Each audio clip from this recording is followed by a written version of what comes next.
It is Monday, November 17th. This is the afternoon shift. I'm Adam Llorens. I'm Max Fuller, a.k.a. Frodo. Okay. Not like the one from Lord of the Rings. Oh, see, over my head. I went over your head. I knew you didn't know who Frodo was. No just clue. clarifying for the audience out there.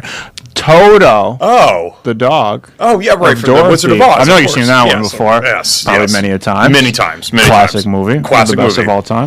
Certainly one of the best of all time, yes. Still holds up to this day. It absolutely does. It's in the Sphere right now in Las Vegas. Oh, yeah. It's going nuts. I've heard it's quite the experience. The ticket sales, you can't get a ticket. I don't even think they have tickets available until like March. I wouldn't want to anyways. They're like $300. It's not a cheap experience. I've heard you're basically in the Wizard of Oz. Yes. It's a very immersive experience. For sure. So, yes. A guy like my friend Fax Muller, that might be a little disorienting if you're doing the activities that he's doing and that other people are doing in Las Vegas. Right. But it sounds like it would be a lot of fun. Right.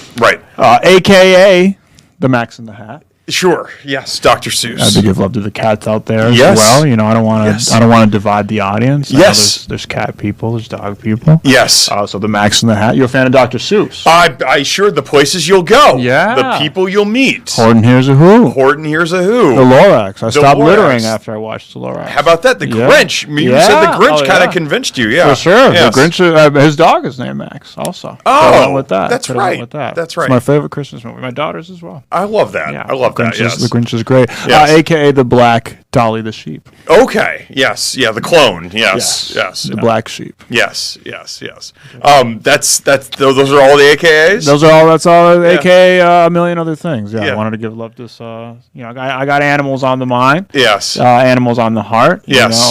So I just wanted to give do an animal related. AKA. Yeah. You wanted to. Why are the animals on the heart here? Yeah, for sure. That's why I missed Friday. My dog Goku unexpectedly had to we had to say goodbye to Goku on Thursday. It was super hard, but our bond is not bound by space and time, life and death. Best friends are forever, as they say. And forever is a long time. One day, me and Goku will walk again. We'll meet again. We'll go on a walk, and just like I was never able to deliver for her in this reality, but we'll go on a walk that never ends. She never wanted our walks to end. We'll walk to the edge of the afterlife someday, and she'll still look at me and say, let's keep going. Yeah. We'll sit in the yard, lay down in the yard, our tongues hanging out of our mouths, looking on a sun that never sets. Because best friends are forever. And That's right. She was there for me for countless times. There wasn't a single time that I was upset that she'd let me be upset. She's like my doctor, and she always prescribed kisses and cuddles for every single ailment. I don't know where she got her degree. I don't think that's a very solid game plan if you're a doctor, a real doctor, but it worked. Right. It worked for her because I was her only patient. Yes. And it did actually cure every single ailment that I've had. And so I haven't known a moment without her in the last 8 years, and it's been tough. It's been a tough last couple of days. She was my best friend for sure. They say man, dog is man's best friend, dogs have been domesticated for 20,000, 10,000? A long time. Years for sure. And I think that however it started, whoever it started with, it all culminated and evolved and to make a perfect pairing like me and Goku. There's never been a more perfect pairing between a man and canine than me and my dog Goku. So it is a sad day. Every day without her is sad, but like I said, best friends are forever, and we'll meet again someday. Very, very well said. Thank you. I'm sure Goku is, likes hearing those words too. And Yeah, I'm sure I don't think she's watching TV wherever she's at. She wasn't super into TV. I'd be Yeah. like, "What the hell are you doing, Goku? Go do something fun. Yeah. Go run around in an endless yard of flowers. Stop and smell all the smells and play with all the dogs." But if she is for whatever inexplicable reason watching TV, love you, big girl. Yeah. Maybe she'll get to listen to you talk about the Vikings in today's show. I don't think she wants to do that. She doesn't want to hear She that? didn't like when I was upset. She'd get very concerned when I was upset. So she would have been very concerned watching me watch the Vikings game, that's for sure. Yeah. Every time. She knew what would upset me before it even upset me. Like she could hear my heart rate going up. I don't know how she knew, but she knew what was going to upset me before it even upset me. So she would know. She would know that the Vikings that they upset me yesterday. Yeah. What time did that heart rate start going up? Like 11:55 a.m. Pretty much. Yeah, before pretty the much, game? pretty You much knew it. right before the game. Yeah. I just could feel it in there. I could Yeah. just feel it in there. I just took a page out of Goku's playbook and just went outside and just, took in a big whiff of the air, and I smelled disappointment. Yeah. And I was right.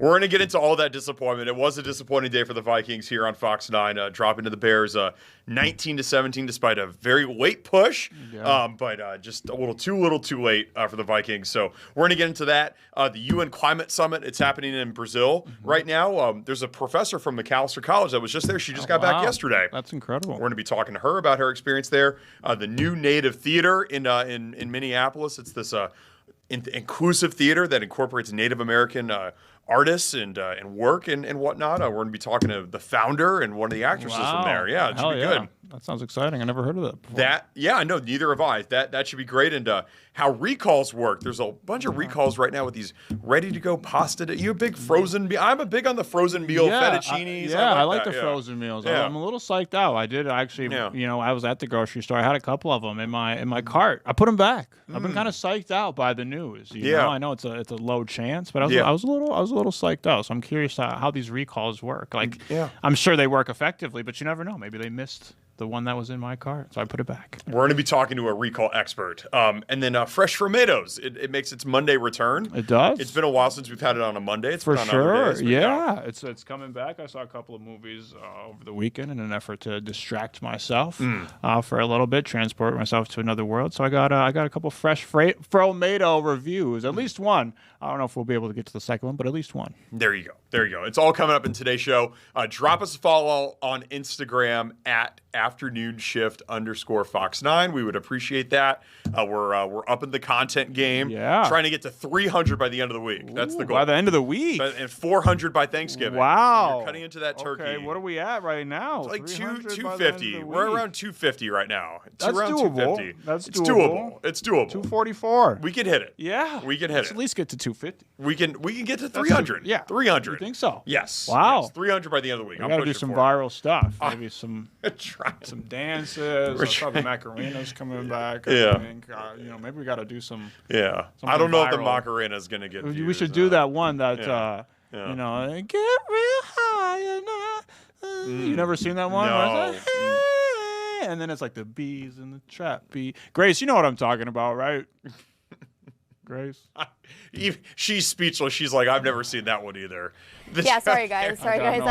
You know what I'm talking about, right, Grace? The bees and the trap. Yeah, and then they sing "What's Going On." Yeah, it's like a combo. It's like a mashup. We'll do that tomorrow, and maybe that'll get us up to the 300. I think so. We can do original stuff though. It's not working. We got original stuff on there. We're at 244. It's not working. We got to do the TikTok trend. What did JJ say after the game yesterday? It's all about patience. It's all about patience. Sure we should be taking advice from him either right now. But we'll get into JJ and thoroughness coming up. JJ. And I support the Vikings and the Twins, so I want that on the record. Thanks for your support. I do support the Vikings. All right, let's get into one headline we have here. The FAA, it's lifted its shutdown-related flight limits for the busiest U.S. airports, including MSP. They did this because of a staffing shortage with the government shutdown and the air traffic controllers. This is a great thing, not just for MSP, but for 39 of the country's busiest airports. It seems like travel's kind of coming back together. Yeah. It's a huge thing, and coming in clutch, much like the Bears special teams was yesterday, coming down the fourth quarter there, down the stretch, coming in clutch right before Black Friday, before Thanksgiving, and obviously, around the corner is Christmas and New Year's as well. Huge travel days that would have been an absolute nightmare had the government shutdown continued. So props to them, because it's been less than a week, and they're already back to normal. Back to normal. So those people are getting paid again. Everything seems back to normal. We just need to get more people in that flight controller room, in those flight controller classes, so we can have more people ready in case something like this happens again. But hopefully it doesn't anytime soon. That's right. And we had a great report from our very own Fox 9 colleague, Leon Purvis, in the height of the government shutdown. He was at MSP, and things look good there. MSP very well run, efficient airport, very professional, that airport. It's a reason that's number one in the country Yes. consistently. Has anybody seen Leon since then by then? Did he just take a flight and just dip out that day? I don't think I've seen him around since then. I saw him on the he good? Eagles broadcast last night. He was watching. Yuck. He was watching, yes. Ick. Oh, someone threw a tomato at him. Fromato. They A threw Fromato. A Fromato at him. Kidding, Leon. We love you. We are going to continue with the football theme here. The Bears-Vikings game. We're going to give a full recap of what went down at U.S. Bank Stadium coming up right after this. Don't go anywhere.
Back to the afternoon shift. It was a tough day in downtown Minneapolis yesterday for the Minnesota Vikings. Despite a late push, just a pretty uninspiring performance, I would say, dropping to the Bears 19-17. Of course, the big headline of this game is the play of J.J. McCarthy. And so there's a lot of different directions this conversation can go. 2 picks yesterday, 150 yards, 50% completion percentage. How confident are you with JJ? Not super confident at the moment. We're not seeing a whole lot. We talked about it last week as well. We're not seeing a whole lot of linear progression, right? We understand that there's going to be bumps in the road. Everybody keeps saying that. Oh, there's bumps in the road. And, well, look at Peyton Manning's, first 5 games. Yeah. Look at John Elway's first 5 games. Sure, that's fine. But it doesn't look like you would like to see little signs, right, of like improvement. By the way, those are exceptions. There are thousands of guys that try to be NFL quarterback. Those are like the Hall of Fame exceptions. Exactly. Yes, and that's just from a fan perspective, we're not in a good place if we're already busting out that kind of cope, as the kids would call it. Right now. So it's not looking good, and it just kind of seems like JJ's doing the same things. What do they say? The definition of insanity is doing the same thing over and over again, expecting different results. Mm-hmm. And it kind of seems like JJ, however he's approaching these games, whatever the decision-making process that's happening in his mind during these games, he's going through the same steps every single time, and he's making the same mistakes every single time. I think almost every game he's thrown at least 2 interceptions.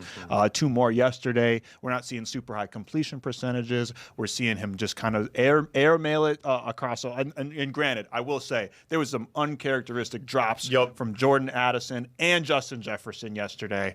That normally doesn't happen, and I get it. It's we talked about it on the radio on KFAN earlier today. It's kind of hard to tell guys like Justin Jefferson and Jordan Addison, you got to be perfect for the young guy, but you kind of do have to be perfect for the young guy, because those are the little things that matter. Those are the little things that add up in a 17-19 game, that if you make that catch, even just one of those catches, let alone both those catches, maybe we're having a different story today, talking about how resilient JJ was and how he stepped up when we needed him to. And he did. He played pretty badly, pretty poorly for most of the game, but when they had a chance to win the game, when the game was in sight, JJ gave us his best. He drove them down the field. Special teams helped. Granted, for sure, they put him in good position. Special teams was great until it wasn't on that last drive. The special teams defense, and he put him in a position, and he went out there and he played his best ball of the game, and he scored. And we all kind of, I know I wasn't the only one thinking, wow, this is deja vu. This is right back to week 1 where we saw flashes of JJ being that guy, driving him down the field and winning that game in Chicago.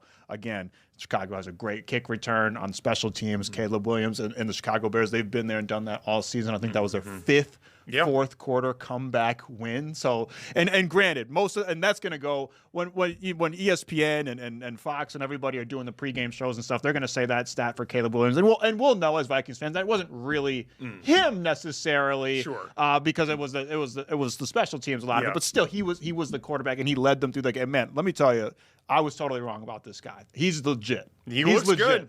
Last season, he looked terrible. He looked like he wasn't really getting it. Even at the beginning of this season, I think I said it didn't look like he was fully understanding it between the ears now. He's got it under control. He's one of the most elusive quarterbacks in the league. The Vikings have seen that twice over now. I mean, we've talked about it again and again and again. You know, in basketball, when you let the team that shoots get their own rebound, they call it second chance points, right? The Vikings defense is kind of giving up second chance points. It's not a statistic in football, but they miss so many tackles that they're giving offenses a new life, a second chance to make a play, especially these quarterbacks and these guys like Caleb Williams who are used to having their eyes, you know, they're used to looking for the open receiver when they're on their run. So you give them a second chance, most times, 9 times out of 10, they're going to burn you. That's exactly what happened yesterday. But I thought in general, the defense did a really good job of containing this Bears offense, which I think a lot of people would be surprised to hear is number 1 in explosive plays on this winning streak that they've been on. I think they've won, 7 of their last 9? Yes. 7 of their last 8, 7 of their last 9? Yep. Something like that. So it's been absolutely incredible. They started 0-2. They started 0-2. They started 0-2. So they've been unbelievable throughout the season.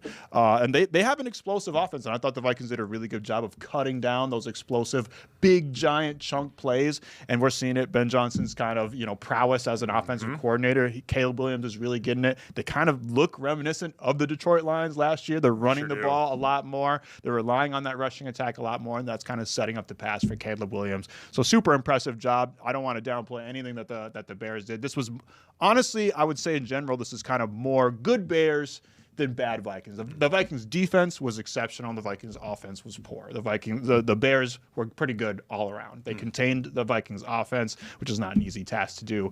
And in general, I mean, they put up enough points to win, so you can't really complain if you're a Chicago Bears fan. But the Vikings fans today are feeling very weary, very shaky. As a guy that answers the phone for one of the post-game shows here in town, a lot of people in town are over it with J.J. McCarthy. But listen, we have no choice. They spent high draft capital on this guy. Yeah, they built this team for JJ for right now, to win right now, that we have no choice. We have to be on this ride, no matter how. And I was going to say, no matter how bumpy it gets, it's gotten pretty bumpy already. They've lost 6 of their 10 games so far this season, and they got 7 more to go. And we got to ride it out, because listen, the playoffs are kind of a long shot at this point. Granted, they could definitely do it. So 3%, according to the athletics model, for whatever you want to take that into consideration. Right. So it's a long shot. It's not. It's improbable. It's not impossible. Yeah. But you got to see what's going on with JJ for the rest of not just for the rest of the season, for the right now, but for the future. And you got to know if this is a guy that you can continue to build your team around. And it's going to be frustrating because you basically burned another season of Justin Jefferson's career. That's not going to last forever. Nope. Probably in the prime of his career, he's super frustrated. We're seeing a side of Justin Jefferson that we've never seen before. And I'm not going to be one of those people that's getting out. I don't blame him.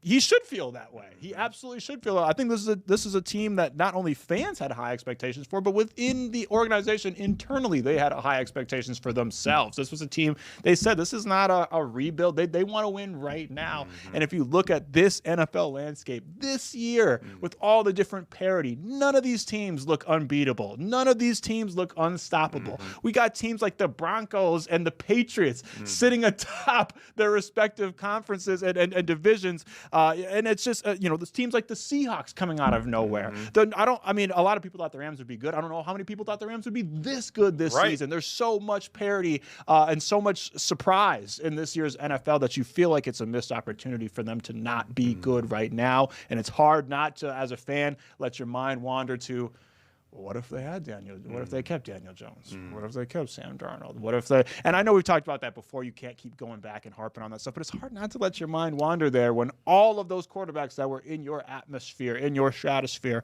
Sam Darnold, albeit had a terrible game, probably one of his worst yesterday, still was in a position to beat the best team, probably one of the best teams, if not the best team in the NFL. Daniel Jones is if there was a surprise player of the year, Daniel Jones would comeback player of the year. He's probably a shoe-in for that. The Indianapolis Colts have a significant lead in the AFC South, and then you got Aaron Rodgers, albeit with a possibly broken wrist. The Pittsburgh Steelers are sitting atop the AFC North right now, so it's hard not to let your mind wander to those places. But that's the right now. As we got to worry about the future with JJ, so you got to keep riding it out. You got to keep going with them. I'm not super confident in what we've seen so far, but again, as a fan, you just have to hope that Kevin O'Connell having the kind of status that he has as a quarterback whisperer, as a guy that gets the most out of quarterbacks, that kind of unlocks guys like Daniel Jones, like Sam Darnold, like Kirk Cousins, like the Pastronaut Josh Dobbs for at least 2 weeks. You got to hope that Kevin O'Connell, and in all of his prowess,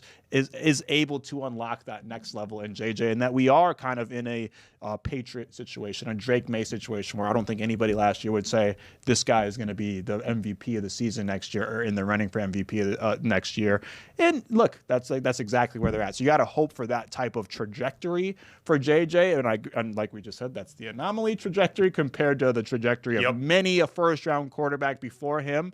But that's all you can do right now is hope, because the playoffs are a long shot. But you got to have hope for the future and hope that we see that type of improvement from JJ. And yes, there's going to be more bumps in the road, more struggles, but we're hoping that it gets less bumpy over time, which has not been the case so far throughout his 5 starts.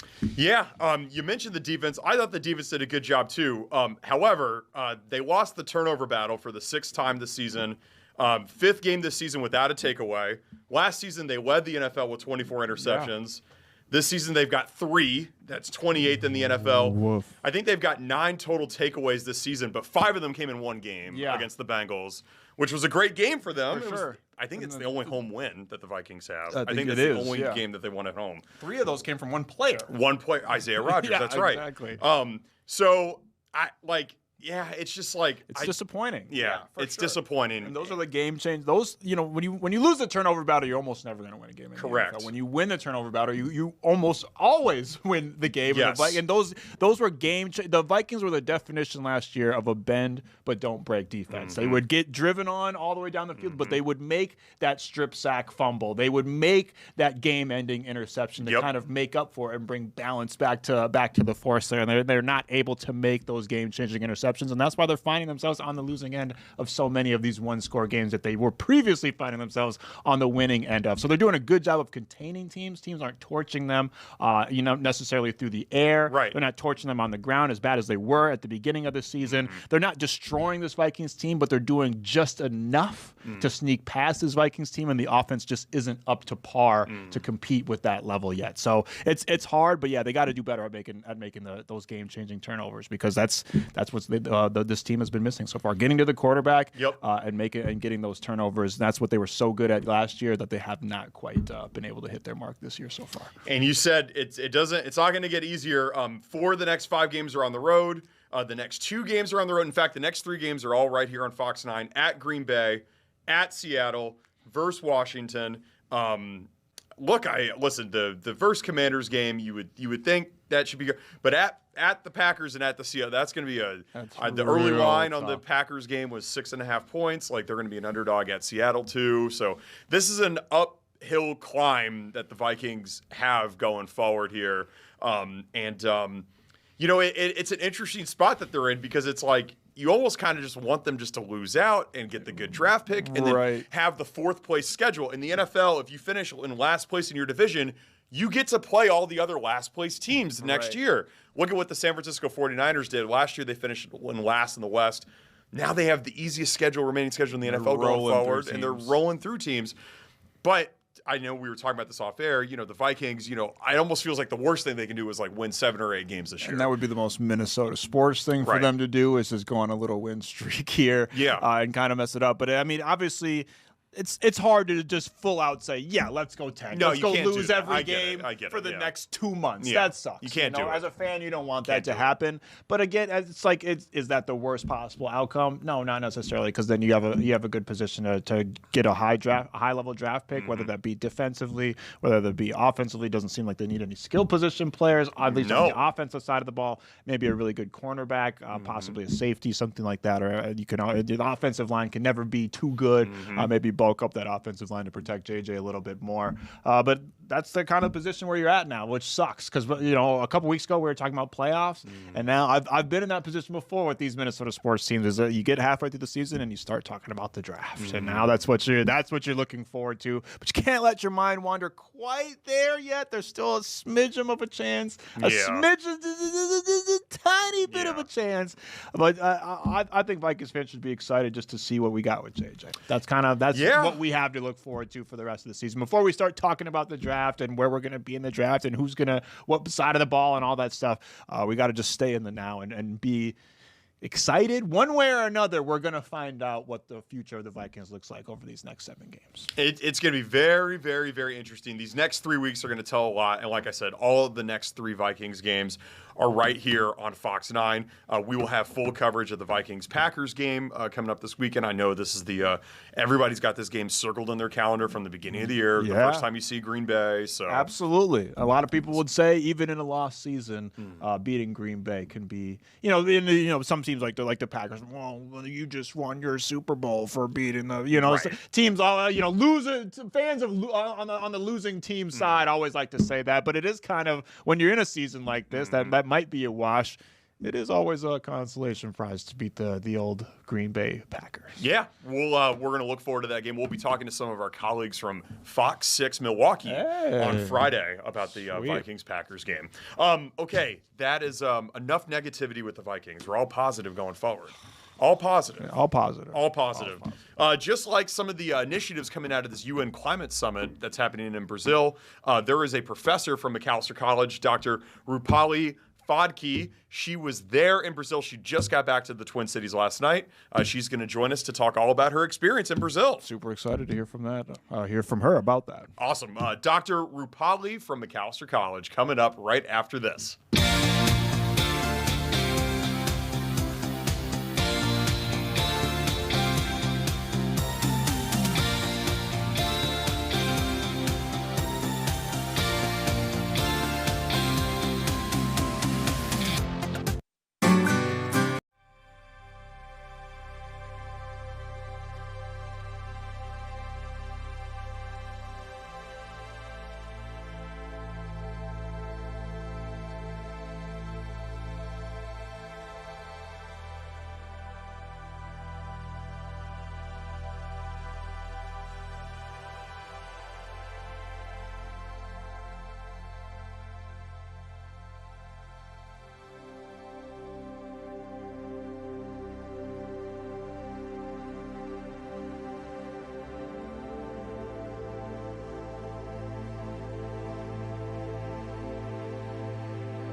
back to the afternoon shift. Max, in all of your international travels, have you ever been to Brazil before? I have. Oh. One of my favorite places that I've ever been, Rio de Janeiro. Yeah, So Carnival. Oh, and, yes. yes. I wish I could have saw a Carnival, but I went to, all the famous beaches, like hiked up to the mountain. I saw the Christ the Redeemer statue. Old lady actually tried to pickpocket me. Oh. Right by the one of the 7 wonders of the world. Oh. Right in front of it. She tried to pickpocket me, but I had these fancy Adidas sweatpants on that had the zipper on them. Mm-hmm. She tugged at the zipper. I saw it, caught her. She looked at me, looked at her. She just kind of shrugged her shoulders like, hey, you caught me. Yeah. But the next guy won't. Yeah. And I was like, hey, what can you do?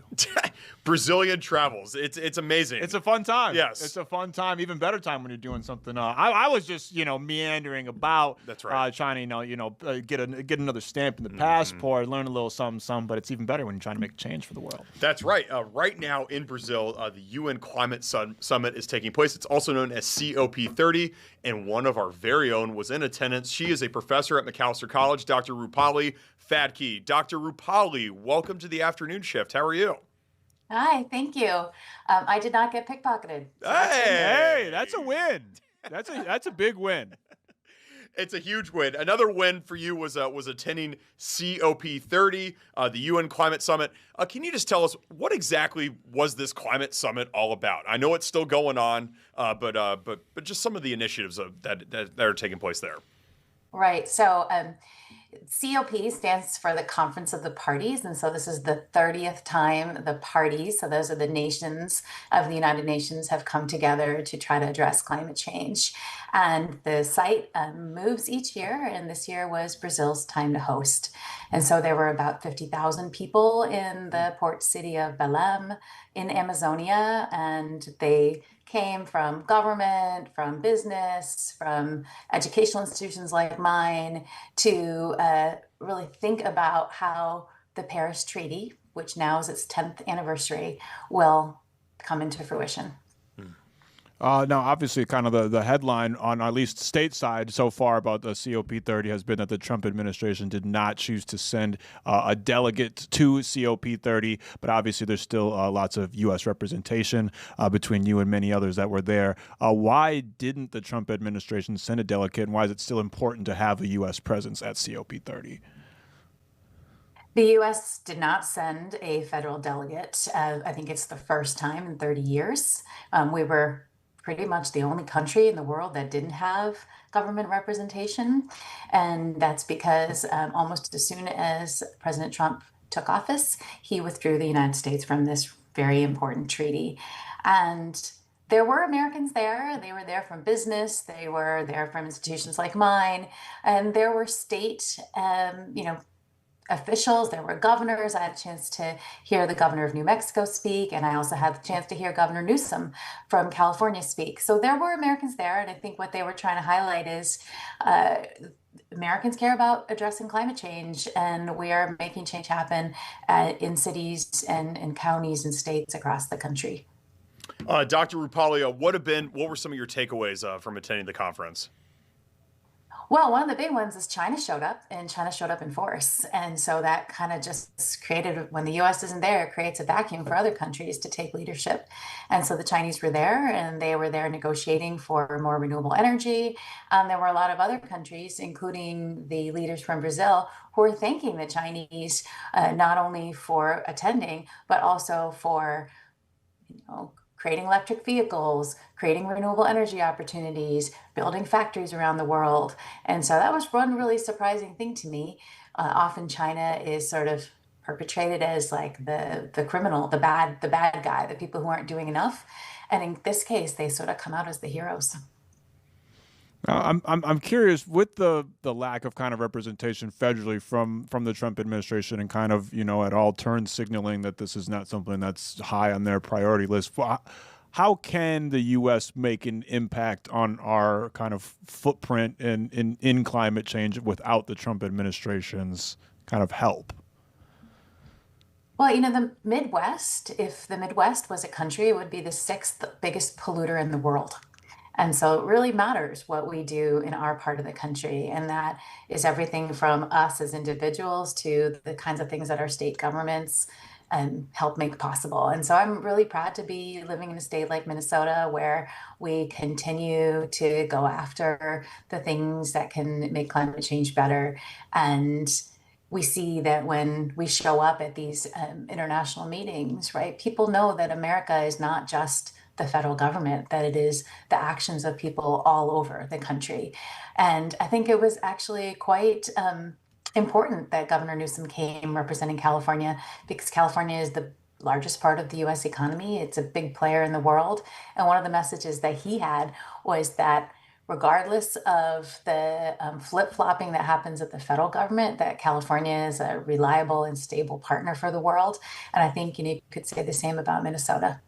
What makes the Midwest the sixth largest polluter in the world? What is it specifically about this region, do you think? It's our industry. This is the former Rust Belt of the country, so there's still a lot of industry. And for a long time, there was a lot of coal plants belching out emissions. And that is very much starting to change. And we see more and more coal plants coming offline. But, we have a historical responsibility in this region for adding all those emissions into the air that are still there, that are still impacting global warming. I feel like there's so much kind of doomerism when it comes to talking about climate change. Like we all kind of talk about it like it's a foregone conclusion. Like, oh, okay, well, the world's ending. Why even care? I'm sure it's not that way. And when you read actual people, scientists and people in the know, they say it's not that way. What is something that gave you hope leaving COP30 that the people can take some hope from? Well, two things. One, I had the privilege to be at Paris in 2015 when the Paris Treaty was signed. And so now, 10 years later, it's true, there's a lot of work to be done, but that kind of slope is starting a downward trajectory, right? Like we have made a difference. If that treaty hadn't been signed 10 years ago, and if the countries of the world hadn't committed to addressing climate change, we would already be in a much worse place than we are. So these sorts of changes take time, and we are moving in the right direction, if not fast enough. So that's the first. And the second was, I've had a chance to go to these meetings over the years, and for the last 3 years, they've been held in parts of the world that have dictatorships, that have authoritarian governments. And being in Brazil was really exciting because it is a vibrant democracy. And so there was a lot of there were protests, there was advocacy. On Saturday, I had a chance to be at the march where there were 70,000 Brazilians with kind of just in an effervescent kind of way showing up to say that this topic matters, it matters for their country, and it matters for the world. So there was actually a lot of joy. There were hundreds of representatives from indigenous tribes, and there's 200 maybe plus indigenous tribes just in Brazil alone. And they showed up in their traditional costume, they showed up with their handiworks and their arts and their crafts, and they were just really making the case that they matter, and that, when we think about this as a global problem, we also have to think of it through the eyes of the people who are kind of the defenders of the land. Dr. Rupali, what are some things that you're looking to bring back to your students at Macalester College? So I have a chance to share my experiences with them, and I'm excited to do that in the coming weeks. I think the one big thing for me in my area of teaching and research is about energy. And that's probably the biggest thing that's happening right now at COP30 in Brazil is this commitment to increasing renewable energy. So the commitment is to have 3 times as much renewable energy today in 2030 as we have today. And so that's huge, right? And a lot of people know that right now in the US, there's really high electricity costs. There aren't any more kind of subsidizing of electric vehicles and green energy. But we gotta do something differently about that. We can't rely on the federal government, because we're seeing that the way we use and create electricity and create energy resources that are greener and cleaner is going to be the way that we as a country help address climate change. So that's one thing that I'm going to talk to them about. You just mentioned some goals right there, kind of for the whole nation and other nations to also shoot for. What is something that you think Minnesota, like a realistic green goal for Minnesota coming up here in the next couple of years? Well, we're in a really good position because we already have the policies in place. We have targets to decarbonize the economy here in Minnesota. And so it's just about continuing that really important work. And so we have some certainly projects to do in the energy sector. Agriculture was a big theme at this year's COP in Brazil. Brazil is a huge agricultural state. So we know that agriculture is responsible for a lot of emissions, and making our agriculture more efficient is a really important thing we can be doing in the state. But I think in general, right, my message to everyone is, and the reason I went to Brazil is because I needed some inspiration. And I needed to get out of that kind of doomsday feeling around climate issues here in the US. And it was so inspirational to see people from 195 different countries showing up in Brazil and saying that they are active on addressing this issue. And so whatever we do today, we are not doing it alone. We might not be doing it with the Trump administration, but we're doing it with all those other people and for those other people and with them. Dr. Rupali Phadke, we really appreciate your time. Thank you so much. It's awesome that you're going to be able to bring some of your experiences to your students at McAllister. Thanks for the chance to connect with you. Awesome. Thank you. That was great. Yeah. I'm curious. Going back to your Brazilian experience. Yeah. You have a favorite beach that you went to? Ooh, I know is Ipanema because of the song. Yeah, the girl from Ipanema Beach is amazing. Yeah. Copacabana Beach is of course, amazing. of course, yes. But both storied, legendary beaches that absolutely live up to the hype. You definitely just have to sit down for a second and just kind of stare at the sky, stare at the mountains in the background. Brazil, Rio specifically, is a really interesting place. One street, you're always one street away from heaven and two streets away from hell. There's a huge wealth gap and dichotomy in terms of status and of living in Brazil, as it is here in the United States as well, but even more starkly in Brazil. You see the full spectrum of humanity and human life. You see how grand and opulent you can be, and how sad and barren and impoverished things can be as well. It's a very humbling place, enlightening place, and I couldn't think of a better place to help decide the future of the world, because a place like Brazil is kind of all-encompassing of the world. It's a microcosm of the world, so why not discuss the world while you're in Brazil? I love that. Great analogy there. The World Cup, when it was there, that was really cool, too. Oh, yeah, it was incredible. Yeah. We are going to continue our worldly viewpoint and our sort of encompassing viewpoint. We have representatives from the New Native Theater coming up next. This is a theater that's giving voice to indigenous communities here in the Twin Cities. The founder of it and an actress from it are going to be joining us next. We got an actress in the house. Wow. Yeah. Can't wait. Cannot wait. Representation is super important. What they're doing is super important. I can't wait to hear them break it down. Absolutely. The New Native Theater coming up next. Don't go anywhere.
Welcome back to the afternoon shift. Max, you're a patron of the arts. You like Sure, theater. absolutely. I love the theater in Minnesota. There's no better place in Minnesota. We have a thriving arts scene here, all different types of corners, including the new Native Theater. Yes, the new Native Theater. It's giving a voice to the Native American community on the stage.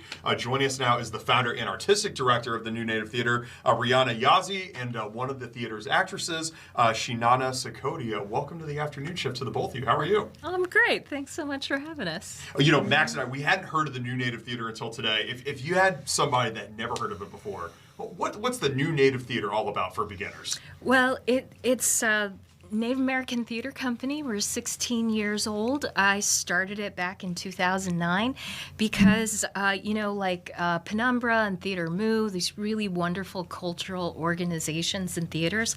When I first moved here as a playwright, through the Playwrights Center, there wasn't a theater like that for Native American folks, and so that's what I ended up doing. And so I've been doing that for 16 years, and we produce plays by and for Native artists and audiences, but for broader Minnesota. And yeah, I'm super proud of our work. Yeah. Should be, yeah. Absolutely. What inspired you to want to get into the theater world? Way back when I was in college, I got this scholarship, and it was like, if I was a theater major, I would get a $400 a semester scholarship, so I got into it for the money. That's a good reason, Right, yeah. I love it. Honest. Shinana, how about you? What got you into theater? Well, my mom used to take me to plays when I was a baby, and I barely remember them, but about a year ago, when I'm asked this question, this is actually how it happened. I was walking down Lyndale Avenue, or maybe it's Hennepin, wherever Phoenix Theater is located. I was walking past it, and I walked inside, and they were doing like an improvisation workshop, and they let me join, and I just kept going back, and I really, really liked it. And then a few months later, I got called about an opportunity to be in a BIPOC superhero play by New Native Theater, and that's how it started, and I never stopped, thankfully. Well, can you guys talk about that play a little bit? Yeah. So this play, it's called Fallen Star. It's the first play in our season, and we produced it last year, and we premiered it up north at the Duluth Playhouse with North Shore Theater, and Shinana was one of the original cast. Awesome. And then Fallen Star. So basically, it's a 45-minute touring play for children, and we're touring it again right now. Actually, this coming week will be its last date, and Shinana's in it again. Yeah. Gratefully, I got the same role, but it's a whole different setting and cast, but it's just as fun. Are you a superhero? Yeah, I am. Hey. It's really great. It's about 3 cousins who come across a sentient meteorite, and it gives them powers, and they kind of just figure out that to save the world, it's like a collective effort. Yeah, It's awesome. Really great. The story's great. It's so cute. You know, I was reading on you all's website that there's a long history of deterrent from pursuing a career in theater for the Native American community. So what you all are doing, it makes it just even that much more exceptional. Why the deterrent from not wanting to get into this, Shinana? It's clear that you've got so much passion for it, and obviously, Rihanna, your passion is ceaseless here with starting this theater company. Oh, well, I mean, I think that, when you just look at the field of theater, that there aren't a lot of roles for Native folks. And sort of like historically throughout theater, like roles for Native folks have been like really one-dimensional. And I kind of call it like being Indian wallpaper. Yeah. And so it's really hard to hone your craft or say, oh, I'm going to make a living out of that, because they're just were too few roles. Really hard to hone your craft. Even when I was just in college trying to learn theater, I couldn't get cast in anything because, I didn't fit what roles they were casting. So then that's why I turned to becoming a playwright, and so I could create roles for folks like Shinana. And then when I came to Minneapolis, I saw how talented the community was, but there wasn't a theater that was focusing on Native folks so that they could be in plays, be the main characters, hone their craft, and and for audiences to feel like really proud and see Native folks on stage. So over 16 years, it's like just creating a space that was like focused and consistent, created this like ecosystem. And I'm really, really proud to say, like, honestly, practically every Native person in theater in the Twin Cities has worked with me at one point or got their start at New Native Theater. And it's just reverberations, and a lot of folks are in film and TV now, and and then meeting new folks like Shanana, it's so gratifying, and yeah.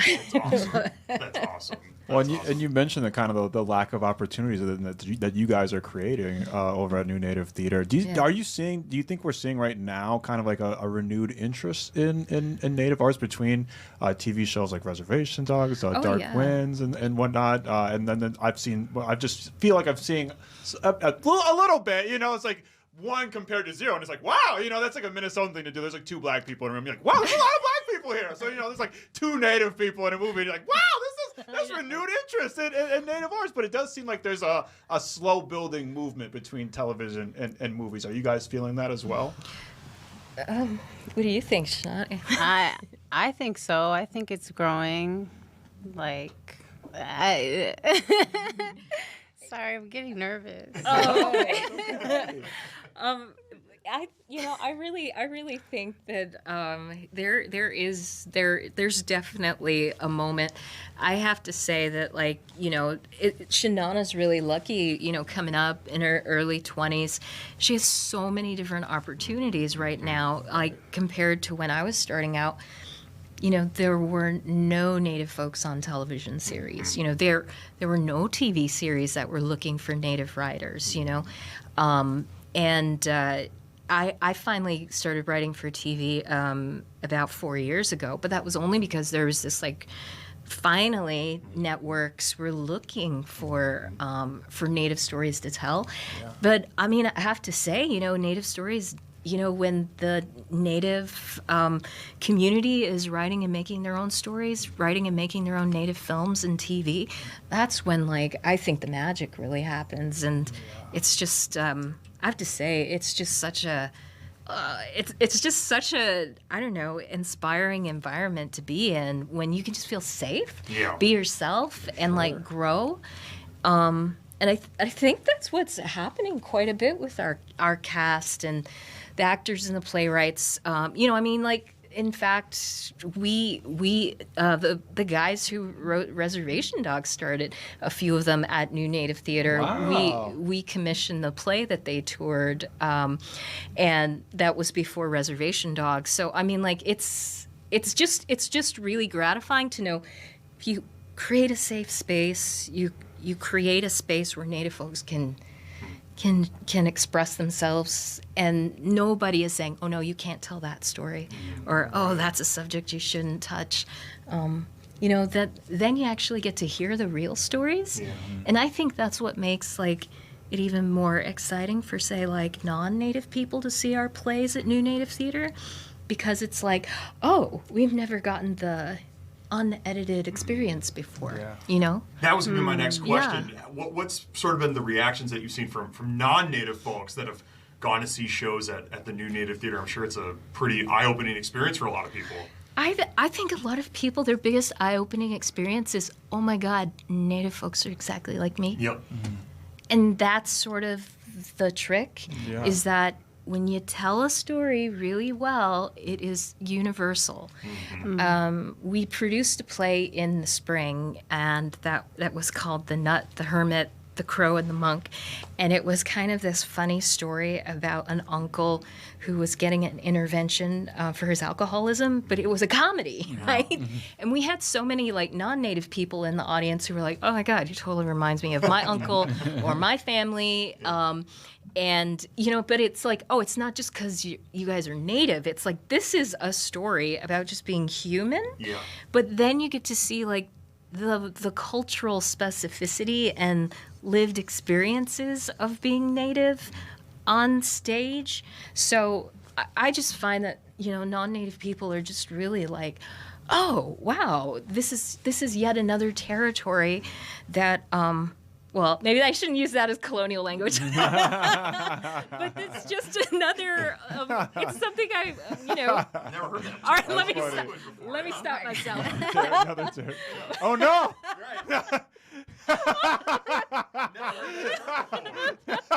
Oh God, I don't mean that, but it's like step into the circle. That's what I'm trying to say. Yes, step into the circle and be welcomed, and it's you should take over from here.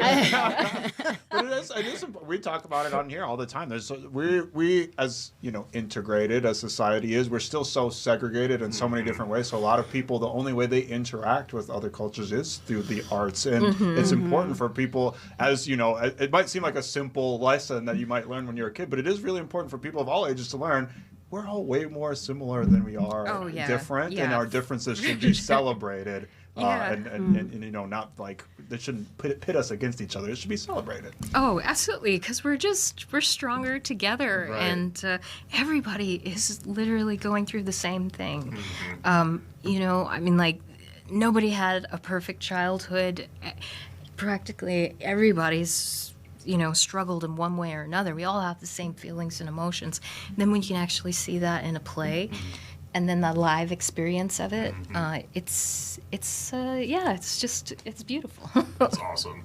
You talked about the one show you got coming up. I know there's other shows that are happening this season. What are some of those other shows all about? So the Christmas play it'll be opening on December 3rd, and it runs to December 21st. It's called A Christmas No Choppy. So it's like a res Christmas in the Everglades. Wow. So it's a comedy, and Shanana plays. When you say res Christmas, that means a Christmas on a reservation? Yeah. Miccosukee tribe in Florida, which is located in the Everglades. Yep. So that's where the story takes place. The playwright's name is Montana Cypress. He's also Miccosukee, and he's a filmmaker and a playwright, but he is hilarious. And honestly, one of, I think, the best scenes in all the like this comedy is the scene that Shanana is in with another actor of ours, Mato. Really? Which one? I love that scene between Summer and Donnie Boy, where you guys sort of finally fall in love. It is so funny. It's so great. And they do that. They just do it so well, but you have to come see it. Yes, it's so funny. Yeah. The first time I read the script, I couldn't stop laughing. That's great. Yeah, I was like, this is going to be really good.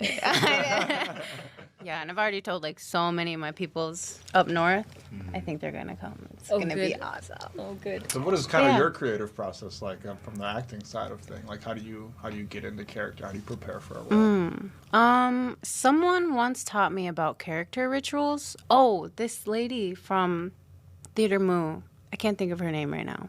She taught me about character rituals, and it's like each character you take on and portray, you take time before the show to get into them and think about what they would do or how they would prepare themselves for their day, or I don't know, just as who they are.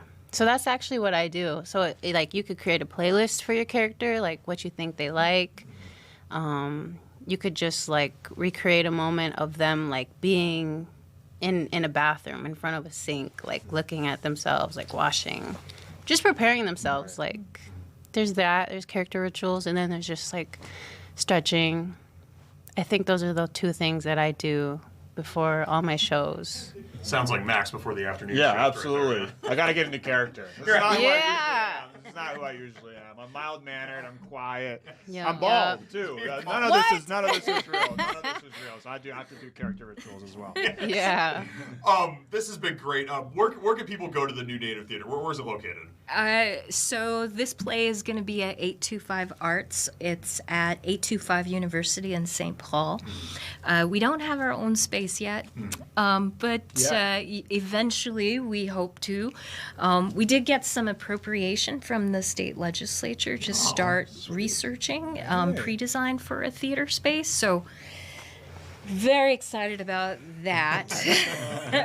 I think that's just a few years down the line. But if you want to see us right now, we'll be performing a Christmas in Okeechobee, December 3rd to the 21st, over at 825 Arts. And then in the spring, we have another play that will also be at 825 Arts called The Bird Blind, and it's a beautiful play about an Alaska Native family that's like comic and tragic all at the same time. But I'm just really, really proud of the season, really proud of our playwrights, really proud of our actors. It's very fun. Yeah. It's very fun to watch these plays. Your joy and your pride in this is infectious here. So thank you. Really, really cool stuff. Rihanna Yazzie, Shinana Sakoti from the New Native Theater. We appreciate you all's time. Thank you so much. Thank you. Thanks for having us. Yes, thank you. It's been nice. We're going to have more to come from the afternoon shift after this. Absolutely. Don't go anywhere.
Back to the afternoon shift. Max, have you knowingly ever bought something and then realized, oh my gosh, this is on recall, I need to go bring it back? No, I don't think that's ever happened to me. You know, I haven't been one of those people that when you're watching daytime TV and they're like, have you been a victim of so and so?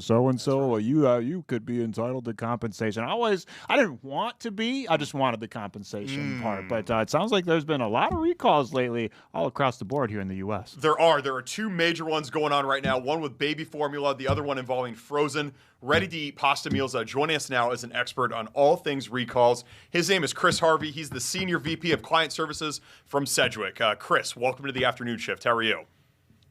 Good. Thanks, Adam and Max, for having me. We appreciate you being here. Can you tell us more about these two cases, one with the baby formula and the other one with the frozen pasta meals? Yeah, so I can't speak specific to those individual recalls. What I can tell you is when it comes to recalls, bacterial contamination is definitely very common and very prevalent as well. Those numbers are growing. And if you are a part of a population that's vulnerable, that pregnant people, it could be infants, children, the elderly, or you have an compromised immune system, then you really have to pay attention to a lot of these recalls. The number of bacterial contamination recalls is going up. Last year saw a 5-year high. In 2025, if these trends continue, I think we're going to see some high levels again. With that being said, though, with the rise of these number of recalls, I don't really attribute the supply chain being any unsafe than it has been in previous years when it comes to food safety. I attribute it to other things. I'm curious, just to take a step back for a second, how do recalls actually work? I feel like we all kind of hear, we've all heard about different products getting recalled throughout our lives, but how do they actually work? Yeah, so typically there's some type of trigger point. So a food recall, for example, there may be a positive test for Listeria, Salmonella. There could actually be an illness that occurs as well. So typically if that happens, there is some type of investigation to see, is there actually something more robust going on with these products? So after that investigation occurs, they try to narrow down how many batches, how many date codes, what's the population of the product? Can they put a fence around that product? Once they do that, they have to look and see, does this trigger reportable action to the FDA, to the USDA, or other government authorities as well? From there, they're now moving into putting together a recall strategy and a recall plan, something companies really have to be prepared for and know what they are doing proactively up front to make sure that they mitigate their risks. Chris, what's the difference between a voluntary and a mandatory recall? I know that there's a big sticking point between these two.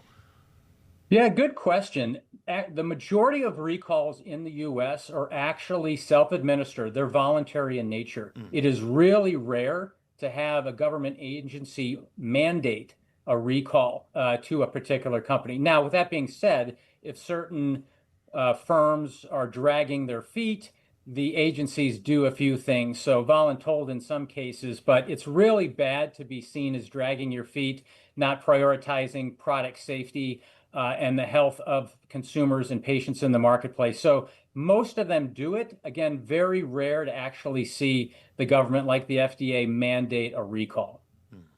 Now, obviously, there's been numerous cases recently that have been popping up, but just kind of historically, what are some like marquee recall cases and incidents here in the United States, and kind of how did the companies fare afterwards? Is this something that is a killer, or can companies bounce back?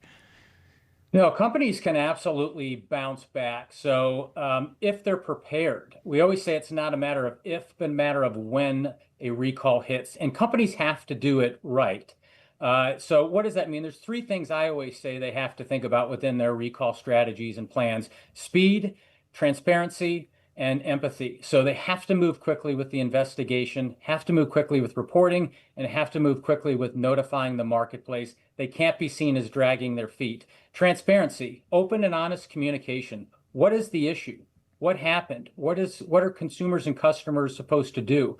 How are you going to prevent it in the future? And then empathy. So you're not necessarily apologizing up and down the supply chain, but understanding this is an inconvenience to customers, to consumers, and you want to take appropriate action so they can respond properly, respond easily. There's certain segments like pets, infants, elderly, that are very sensitive. So you want to make sure that if they have questions, make sure they get them answered very quickly. Make sure they understand what they need to do. And in some cases, there can be a silver lining. There's been very large consumer product recalls. So cell phones, there's been large pharmaceutical, medical device recalls, food recalls.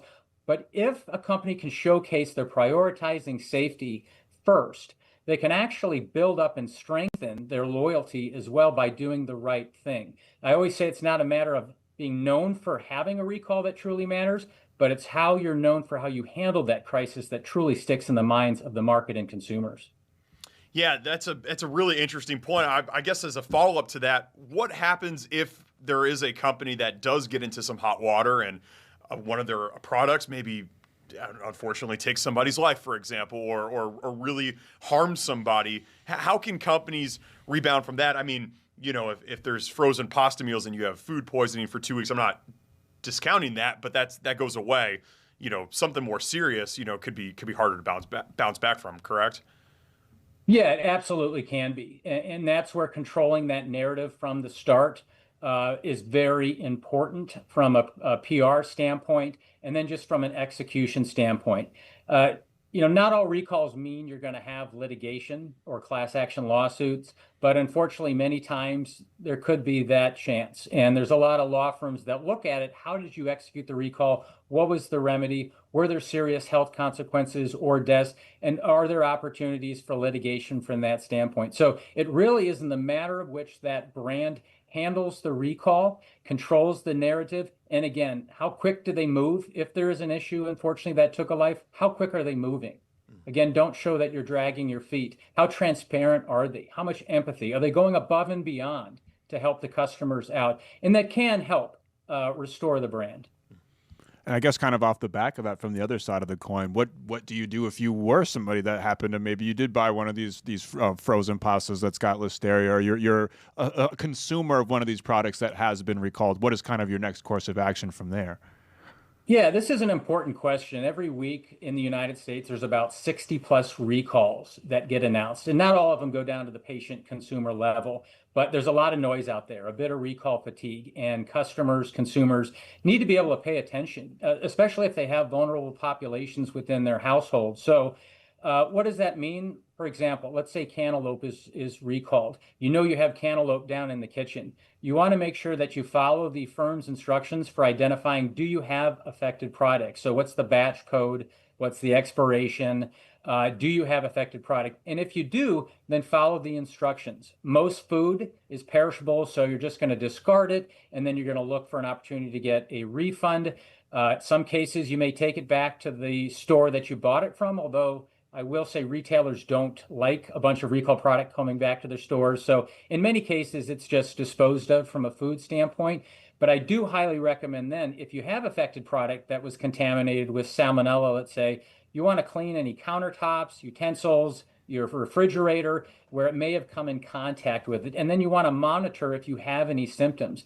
Fortunately, many times, most people do not have symptoms from this bacteria, or maybe they're minor. But if you do have severe ones, that's where you want to reach out to a healthcare professional immediately. Chris, where can people learn more about the current state of recalls and what is recalled and what's good to go now? Where can people go? Yeah, so the FDA, the USDA, the Consumer Product Safety Commission, most of these government agencies that regulate recalls do have websites that you can get a lot of information. You can also sign up for warnings as well, so recall alerts or warnings. Cedric also puts out a quarterly recall index. We're actually doing a webinar coming up that you can see all the data and trends that are occurring on a quarterly basis as well. And it's just important for consumers to stay engaged with this. I do think it's a shared responsibility amongst the supply chain to pay attention and to take action. I will use a quick story here. I had texted my mother about a carrot recall due to listeria. And I said, you want to check and make sure you don't have any. And about a week later, I came over to her house just to visit, and she's eating carrots. And I said, how do you know these aren't the recalled carrots? Well, they're older. They were in the freezer. Well, it turns out, unfortunately, they were the recalled date codes, but she didn't end up getting sick. I think there's a misconception at times that if it's frozen, it's safe. But in this case, people, consumers, they need to stay very diligent with what's being recalled. They need to pay attention and identify if they have to take action. So much involving this. Chris Harvey, the Senior VP of Client Services from Sedgwick. Chris, thanks for your time. We appreciate it.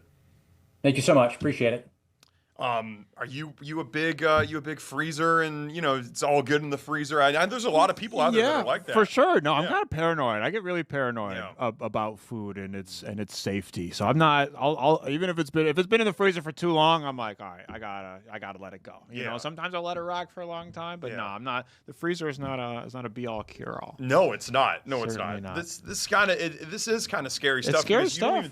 You don't even know that you're messing Especially up. Chris said that it's becoming more and more of a thing as the years go on, and I'm curious. I forgot to ask him. I wonder, what is the kind of the standard procedure for how long after these recalls happen that you can feel as a consumer that you're supposed to feel safe, you know? Right. Like when is it okay? Because, you know, for example, like I know one of the big ones, I believe, and it was because some crazy like murderer person was doing it apparently, but Tylenol. There was a huge Tylenol thing that happened, I think it was in the 80s. There was several Tylenols that got like poisoned. And they still have no idea who did it, how it happened. But tons and tons of Tylenol was taken off the shelf, and you would never think that because obviously, like you said, it depends on how the brand's responding to it and whatnot. But it's a crazy thing, man. It's you never know. You really never know. You never know. You never know. Recalls.gov. That is your source for it all. That's for recalls. Your source for the latest in the state of Hollywood and entertainment is right here on the afternoon shift. Is that so? Yep. Who's that? You don't have to go to recalls.gov. You just go to the Afternoon Shift's Instagram account. Oh, that's right. Because that's where we're putting out the original content. Original content, just like Hollywood, of course. Right. Hollywood's not mining IPs and whatnot. They're trying. Just like us. Yeah, we're trying. We're all trying. I'm just saying, you know, you get used to it. If we really want to build this TikTok, woo!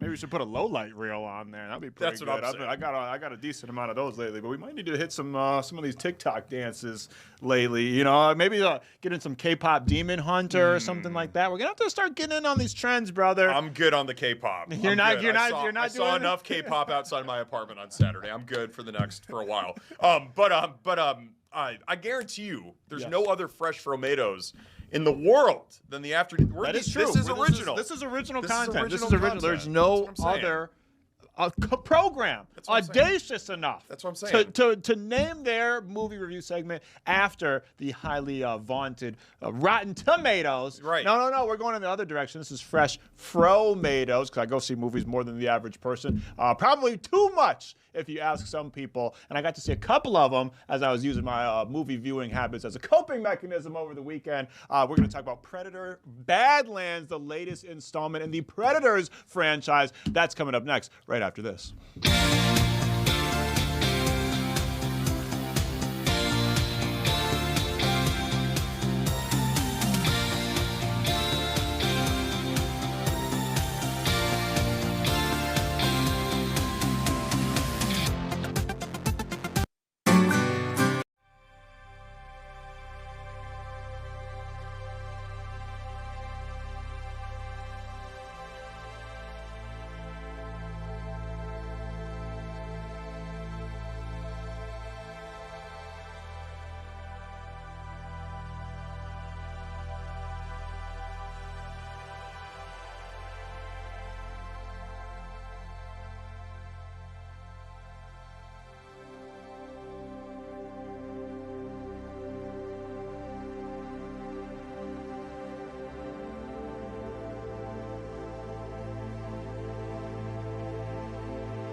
back to the afternoon shift. It is time for some original programming here on the afternoon shift. Everything we do is original. Absolutely. We're not copycat. No, we're not. There's other clout chasers or anything like that. Other 3 p.m. shows. No, we're not that. No. This is original content. That's for right. better or for worse. That's right.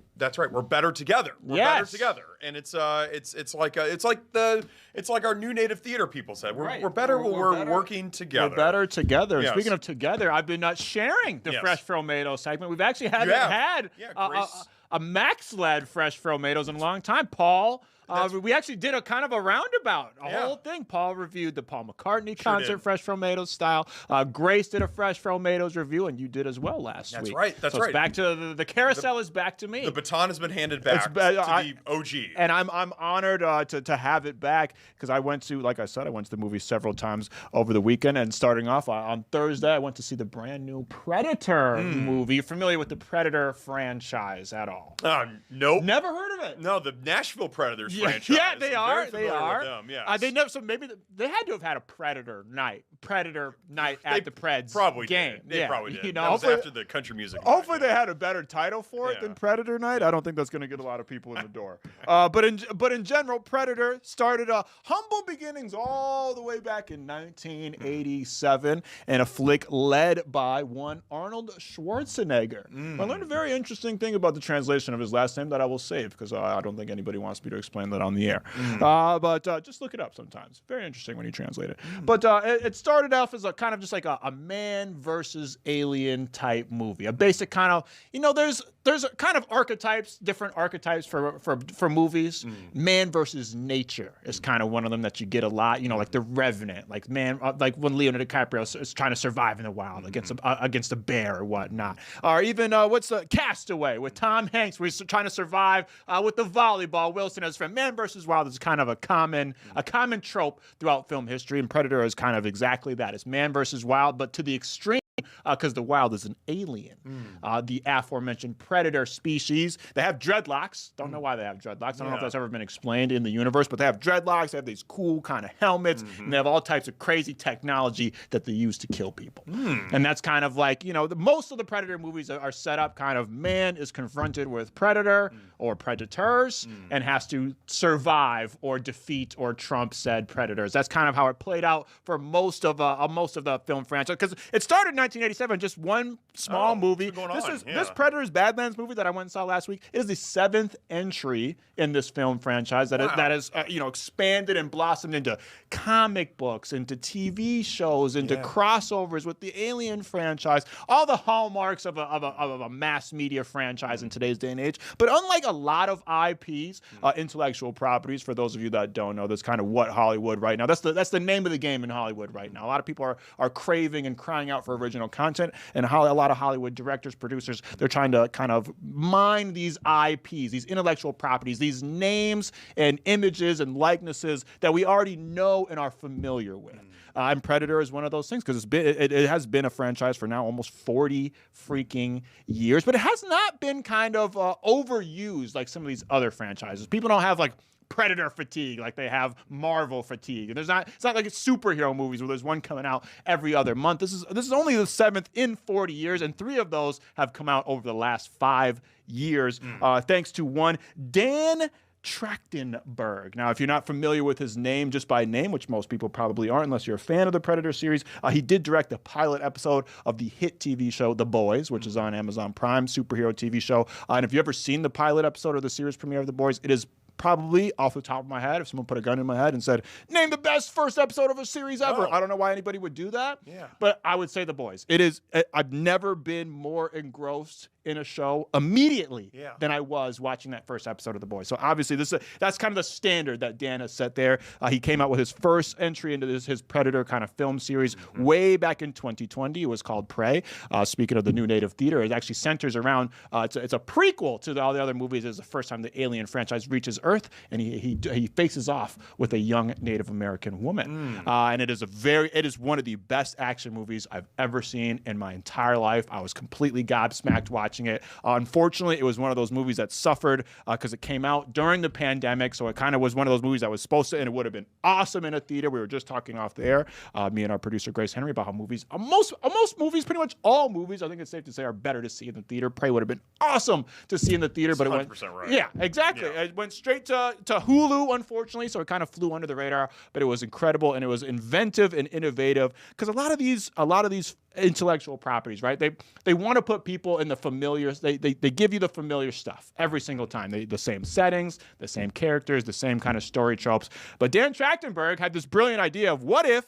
He's like, people love the Predator, but what if I just put them in different settings? Hence, throwing them back in time and having them, because normally it's a high technological thing. Predator's in space. He's got all this crazy technology and stuff like that, but he kind of just took it back to the bare bones and just, bow and arrow, axe, nature in the forest versus this crazy alien. And it did really well with critics, and I would say at the box office, but there was no box office because it wasn't able to be released in theaters. So this is kind of his first crack at being able to release a proper Predator movie. This one far into the future, the furthest into the future of any of the Predator movies. And I say all of that to say this: you don't have to have seen any of them. I'd never seen the original 1987 one before I saw Prey during the pandemic. I've never seen any of the other ones besides Prey before I saw this. It's not one of those movies, because a lot of these film franchises, you feel like you have to do homework, Right. Who's this Marvel superhero? Where did he come from? What movie was he in? Oh, he was in this and that. And then he appeared in this. And then you have to go watch this TV show. No homework necessary. You can just show up to the movie theater and watch a good old-fashioned Predator movie. But instead of the same old trope, he flips the script a little bit, and the Predator, which is the infamous antagonist of all these 6 other movies, is now the protagonist. Oh, you are involved emotionally in the journey of one of the Predator alien tribe members. He's kind of a runt, and just similar like to what I said about that show, The Boys. Right away, I thought it did a brilliant job, because this is a creature, an alien, but just by the sight of it, if you're a fan of the film franchise, or even if you've only seen a couple of them, or even if you just know them from popular culture, you know them as a villain. So how do you make a villain sympathetic right away? They're this brutal, uncompromising, violent alien, and they don't say a lot of words or anything like that. They just mostly just show up, whoop ass, chew bubble gum, and they're all out of bubble gum every single time. So it's like, how do you feel sympathetic for this character, for these aliens? How do you feel empathetic for these aliens? And Dan Trachtenberg does it right away. This kind of centers around a runt of the alien pack that has to kind of prove himself to his father and the rest of the tribe that he can hang with the rest of the Predators. He's sent to the deadliest planet in the solar system. And kind of, and interestingly enough, it is a movie that has no technical human characters. Oh. There is a human actress in it, but she plays an android. She also plays multiple characters. Ellie Fanning. She's been an actress since she was a child. A lot of people know, I believe she was Aurora in the Maleficent movie most recently. There is no human characters in this movie, but coincidentally enough, it kind of turns into a meditation about what makes us human, right? This runt is trying to prove himself. That's all he's been trying to do his entire life. But once he's removed from his home planet, from the context of his life, he kind of is wondering, why am I like this? Why do I want to be like this? Why do I have to be alone? Why do I have to follow my life according to these other people's credences? And it kind of, again, even though it's about aliens and violent aliens at that, it kind of makes you, it's a meditation on what makes us us, what makes us human, about found family, who we choose to be our family versus who we're what families we are born into. And it actually ends up being a very heartfelt movie, a hunt with a heart, you could say. And it's surprising, because again, this whole franchise is predicated on thrills, on horror almost. The first one it plays like a horror movie, and this ends up turning into kind of an action-packed, which I cannot say enough about the action. Super innovative. It looks amazing. The main character is very CGI, but you still get an incredible performance. Shout out to the actor. I don't have his name off the top of my head, but it's his normal body. It's all like practical special effects, except for the face, which is a disgusting looking face. It doesn't look like the normal Predators. It's so gross and ugly and grotesque. I don't like the face. It's hard to look at, but it's very evocative. And a lot of the time CGI, that's kind of the complaint. You don't feel the actual actor under the suit, right? Under the motion censored animations and stuff. But I can feel the actor's performance here, and it's powerful. And it's not something you usually see from CGI. And again, it feels very human for all the different alien characters in the movie, and it just gets you very involved. And in general, I thought it was well done. It's a perfect combination and synthesis of action and drama, and with a little bit of kind of hints of romance in there as well, and everything is very kinetic. There wasn't a single second in the movie that you could say could be cut. Everything leads to the next thing. Boom, boom, boom, boom, boom, boom, boom, without everything feeling rushed. There's very few characters in the movie, so it leaves lots of room for character development throughout the movie, and you find yourselves very emotionally attached to this alien and this android by the end of the movie that I couldn't help but feel, man, I would love to see more of their adventures going into the future, which I'm sure is exactly what Dan Trachtenberg was going for. And it sounds like the Alien or the Predator franchise, I should say, has a very bright future, because it is setting the box office on fire. $136 million at the global box office already on a $100 million budget. So it's doing really well. I think it had the highest debut in franchise history when it debuted last weekend. So it's killing it at the box office. A lot of people had low projections for it. But when you do these IPs, they have very loyal fan bases, especially something like this. You don't have a movie series that's been around for 40 years without a loyal fan base. And when you're thinking of that fan base first, this is how you reap the rewards. And Dan Trachtenberg, he obviously is somebody who cares about this franchise. He cares about the fans, and the fans have responded in kind. So it's not just commercially successful. It's got like 90+% on Rotten Tomatoes, which you don't always get with these kind of action-packed. It's not a summer blockbuster necessarily, but a late fall blockbuster. You don't necessarily see the critics always agreeing with the audience, but the audience, the crowds and the critics are in consensus that Predator: Badlands is a smash hit, and I am as well. I know we usually like to do it on a scale of 4, right? 1/4 Afro, half row, 75% Afro, but I'm changing it up a little bit. I'm gonna give it a 99% Afro. I gotta dock 1% for the ugliness. I'm sorry, brother. You're really hard to look at in the movie. The main character in the movie, you're very hard to look at. You're very ugly, but you're very heartfelt. I had to dock 1 point because you're hideous, and I'm sorry. That's it's an alien. First of all, it's an alien. It's okay. I mean, they have feelings too. Yeah. You learn that throughout the movie. What happened if we're better together? We are better together, but you gotta be honest. He's very hard to look at, and there's a canonical in-movie reason for why he's so hard to look at. So it's not just for the sake of ugliness. Right. But I do got to say, as a viewer, it's hard to see that ugly mug up on the screen for about an hour and a half. So I got to dock 1 point for ugliness, but otherwise 99% Afro. It is a pretty much a picture-perfect action movie. Go see it. What?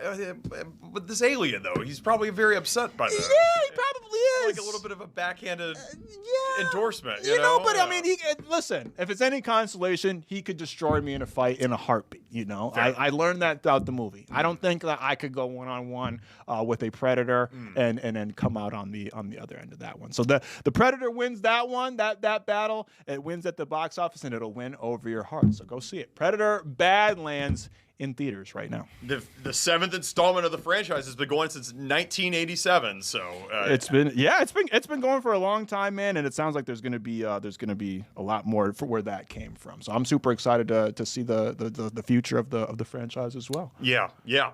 Incredible stuff. Love that review, and a 99% Afro. 99% Afro, very high. I'm usually kind of a generous. I would say I'm a generous grader. Yeah. But this really is. It does live up to the hype. I'm not overselling this movie. And again, you can go in with no prior experience. I'm not like a huge nerd.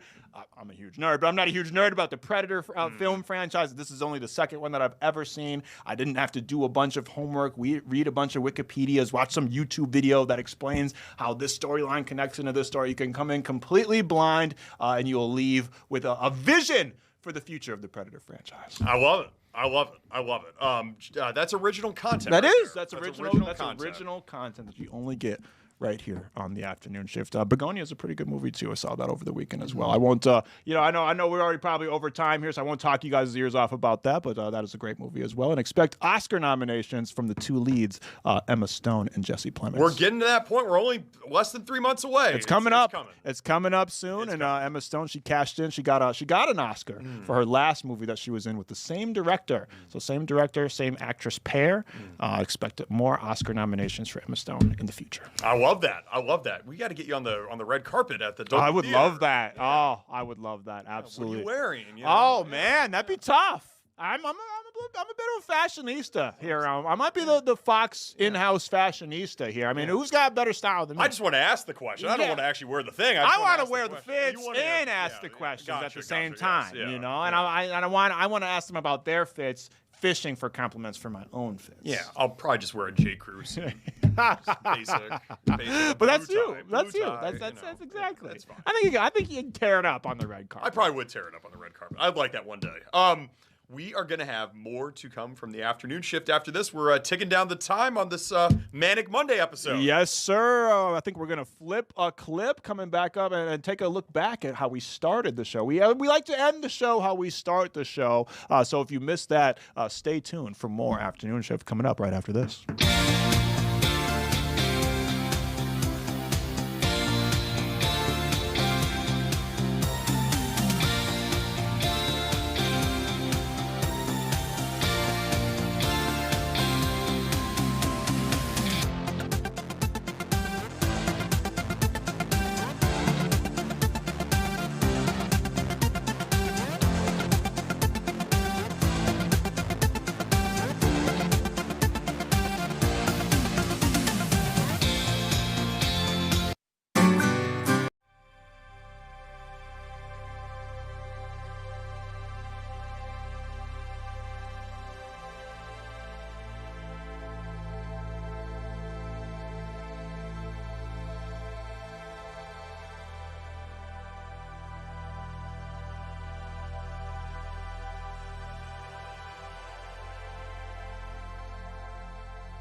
Back to the afternoon shift. It's been quite the Monday episode that we've had here so far. We've covered a lot of different topics so far today. We have. We're all over. We're covering wall to wall like usual, all over the place, all over the globe, including a little trip down to Brazil via Minnesotan, I believe. That's right. McAllister College Professor of Environmental Studies, Dr. Rupali Phadke.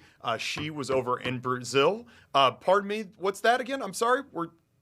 Okay. Dr. Rupali Phadke, she was over in Brazil talking about, she was at the UN Climate Summit, and we had a great conversation with her earlier. She just got back from from Brazil yesterday, and she's kind of starting to figure out how she wants to lesson plan with her students at McAllister. Yeah, absolutely. She was hobnobbing, rubbing elbows with some big wigs here in the United States political scene, in the global political scene, all gathered together for one cause: climate change, because something that affects us all around the globe. It sure does. It sure. Are you a big recycler? You oh yeah, absolutely. Yeah. 1,000%. I'm a huge recycling guy. I love recycling. Yep. Again, the Lorax changed my life. If you're anti-recycling, if you're like, I don't care, blah blah blah, watch the Lorax. If you don't have a change of heart from there, I don't know what to say to you, brother. Yeah, recycling. It's almost to a point where it's like it's almost like shame on you if you don't. It's just so easy. It's so easy. You just have one separate garbage can. You throw your cans in, and it's actually helpful. So you don't have to take, because if you're not recycling, you actually have to take the garbage out a lot more. That's right. Guys, I just want to give you a heads up. So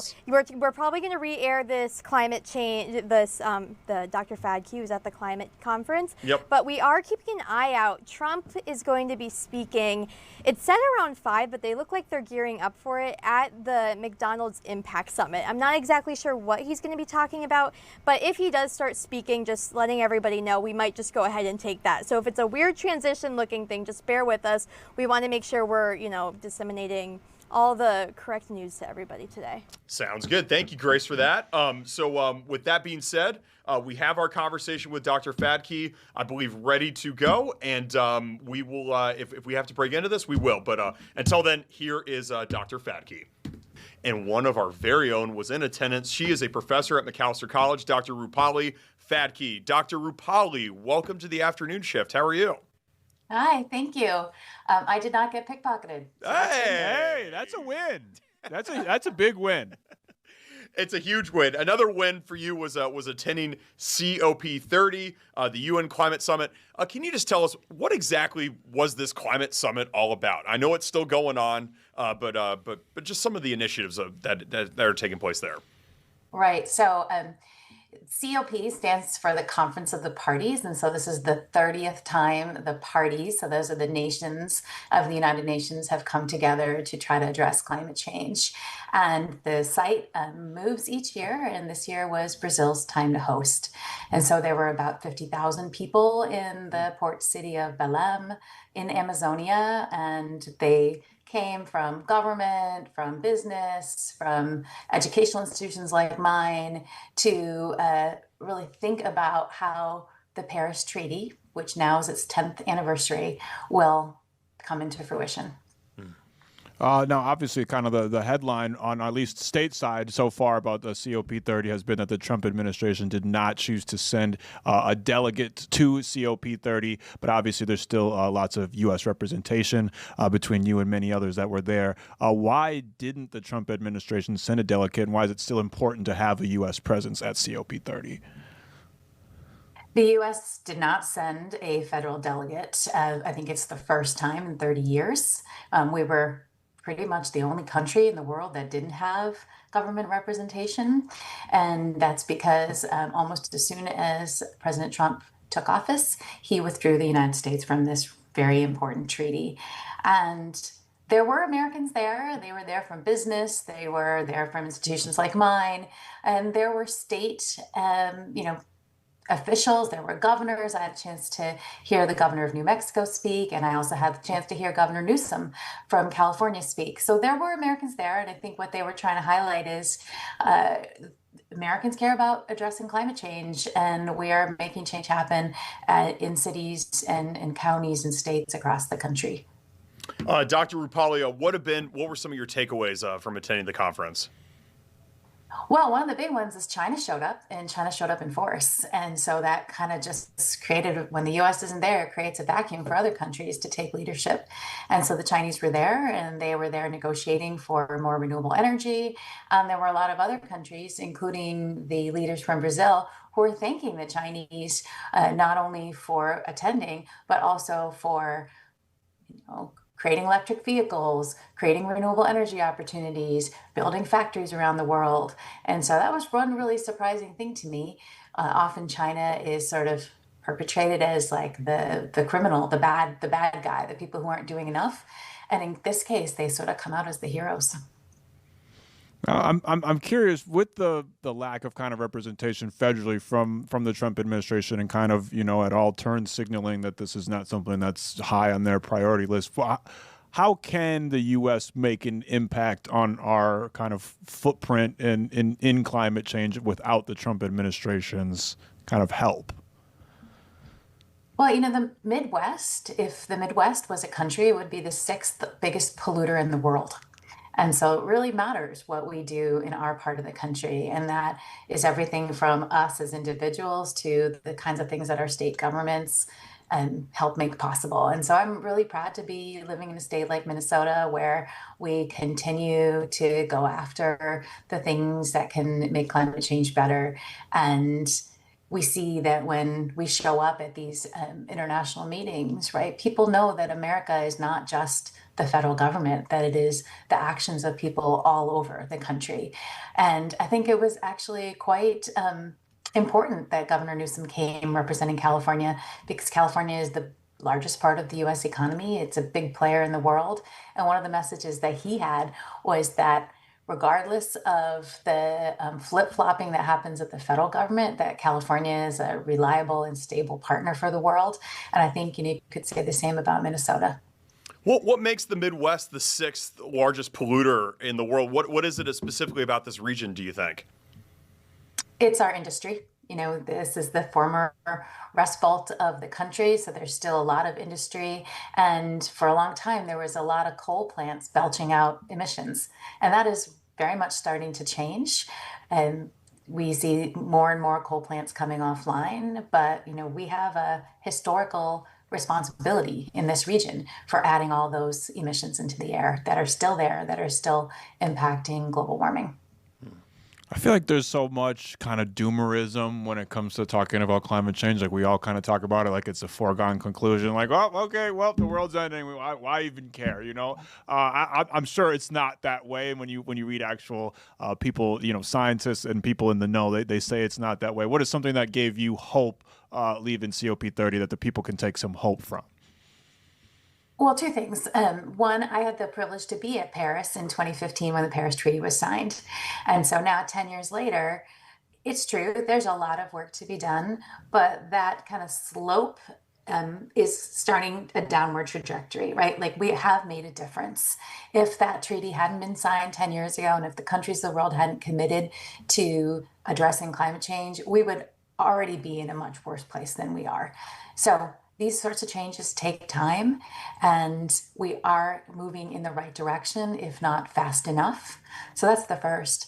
And the second was, I've had a chance to go to these meetings over the years, and for the last 3 years, they've been held in parts of the world that have dictatorships, that have authoritarian governments. And being in Brazil was really exciting because it is a vibrant democracy. And so there was a lot of there were protests, there was advocacy. On Saturday, I had a chance to be at the march where there were 70,000 Brazilians with kind of just in an effervescent kind of way showing up to say that this topic matters, it matters for their country, and it matters for the world.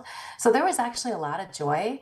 There were hundreds of representatives from indigenous tribes, and there's 200 maybe plus indigenous tribes just in Brazil alone. And they showed up in their traditional costume, they showed up with their handiworks and their arts and their crafts, and they were just really making the case that they matter, and that, when we think about this as a global problem, we also have to think of it through the eyes of the people who are kind of the defenders of the land. Dr. Rupali, what are some things that you're looking to bring back to your students at Macalester College? So I have a chance to share my experiences with them, and I'm excited to do that in the coming weeks. I think the one big thing for me in my area of teaching and research is about energy.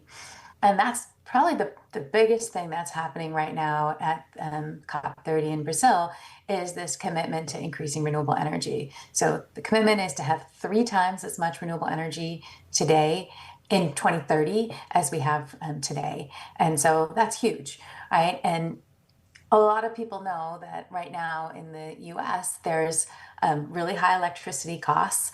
There aren't any more kind of subsidizing of electric vehicles and green energy.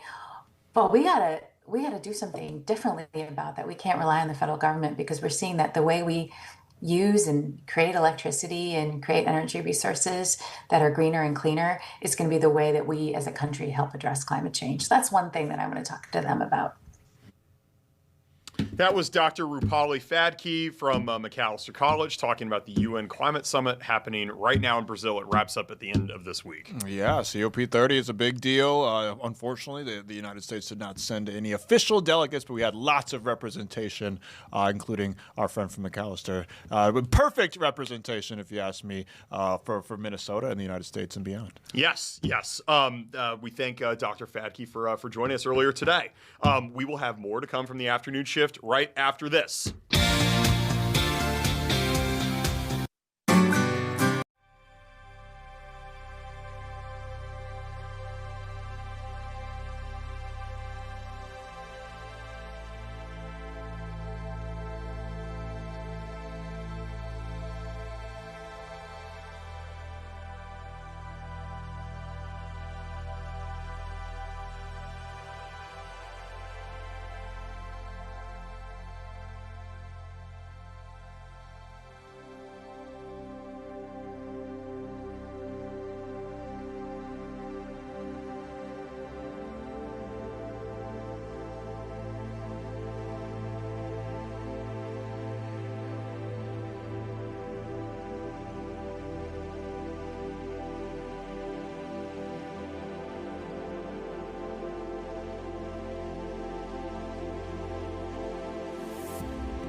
To the afternoon shift, Max. We've kind of done a little bit of everything in today's show. We've done a little bit of everything like usual, from climate change, yes, to the Vikings not moving the chains.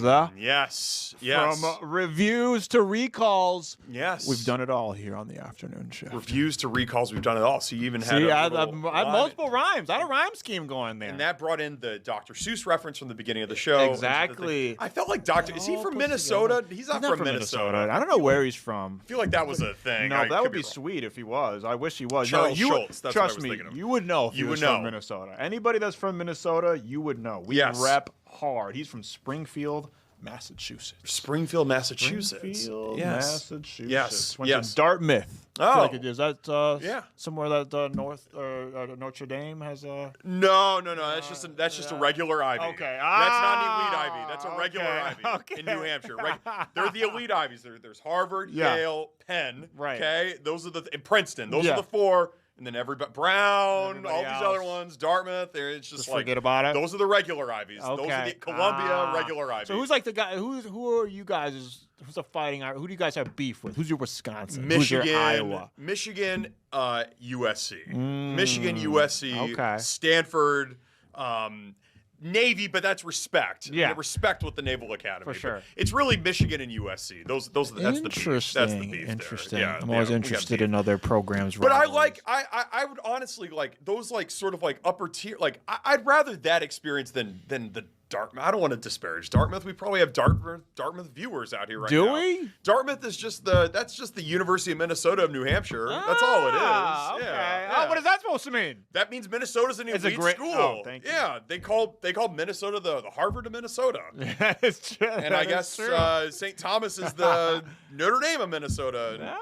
McAllister is the I don't know. I'm probably getting myself into hot water. Yeah, if I maybe. continue Yeah, this, maybe you are. I don't yes. know. I don't know enough about the other programs. I was so Yeah. locked in on, Yeah. on the Gophers and the U of M TC campus. I don't know too Yes. much about the Yeah. other schools and their academic experience. I love the U of M campus. I rolled Yeah. the light rail right through It's University great. or Stadium Village and West Bank. Yeah. And all the hot stops. That's and sweet. You guys got a sweet green. It looks like really cool stuff happening. Of course, at the you would U. know about Yeah. the sweet green. But Yeah. yeah, it's cool in a world full of, and the college town experience would be Yeah. cool when the whole kind of city and village is built around the college and whatnot. But I like the realness of having a college campus right smack in the middle Yeah. of the metro area. I think it's pretty cool. It is, and it definitely makes the University of Minnesota, I think, of all the Big Ten schools, pretty unique in that it's right in the middle of a major city, or For sure. right in the middle of everything. And we're so- forgetting, tons of people that go there, tons of students are not from a place where they have major. They're from, the rest of Minnesota. They're from the North Dakota, South Dakota. right. They're from Iowa. They're from places that you don't get to have this major metropolitan area. So it's a lot of people's first experience. And it could be somebody's first experience out there with the afternoon shift. That's right. Luckily for you, we will be back tomorrow, same time, same place. We air every day, Monday through Friday, 3 to 5 p.m. And we'll do that same exact thing tomorrow as well. Yes, we will. Yes, we will. We'll look forward to seeing everybody then. Absolutely. In the meantime, I will remain Max Fuller. I'm Adam Llorens. Signing off for Grace and Paul. The 5 o'clock news starts right Ooh, this is going to be a long one. This is going to be a long one. now.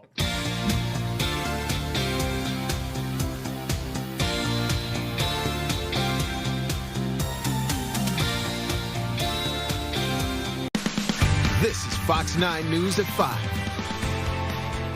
Thank you for joining us here on Fox 9 News at 5. I'm Simone Woolridge. And I'm Kelsey Carlson. Let's take a look at our headlines that we're following today. A woman killed, I should say, in a hit